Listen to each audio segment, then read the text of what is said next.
yan. Kauli na pala. Display mo yung mata. Saan yung binili yan? Huli nga yan. Hindi sa Yorme, sabi daw ni bangka ba bangka? Bangka.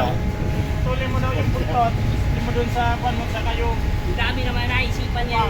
Bata na yan.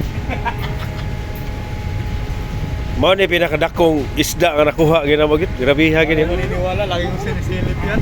Kasama ko na Gisilip pala ni Viper pala. ayos sila yung panggas na rin.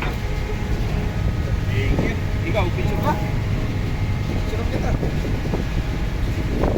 Grabe dako ay. Magkano yan? Parang 250 $200 kilo. 300 ang binili yan. $300? Up, up, up, up, up, up, up, up, up, up.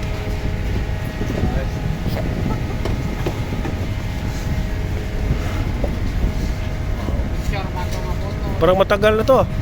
Ayaw ka na natin doon. Ay, yung trabaho pa natin. Putuli na na yor.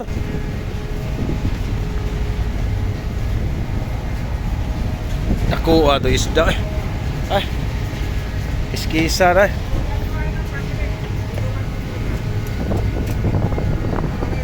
Ay,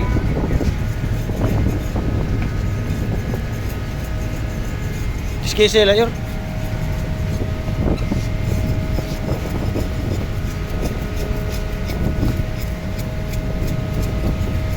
Tagal na siguro niya, mga ilang oras na ka na dito.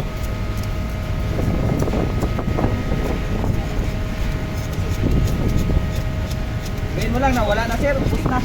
Ihaw. Nakasaber. Eh, sabihin mo lang wala na sir. Tinignan namin, wala. Amang, no, kunin mo yung ano doon, kahoy, yung pang... Doon? Okay, ato ng tungaon. Sa mga... Yor, dili lang ko tungaon to yor. Bakit niya ako malate? Sebut ako ano. Dala sa akin. Tapos garbage bag na.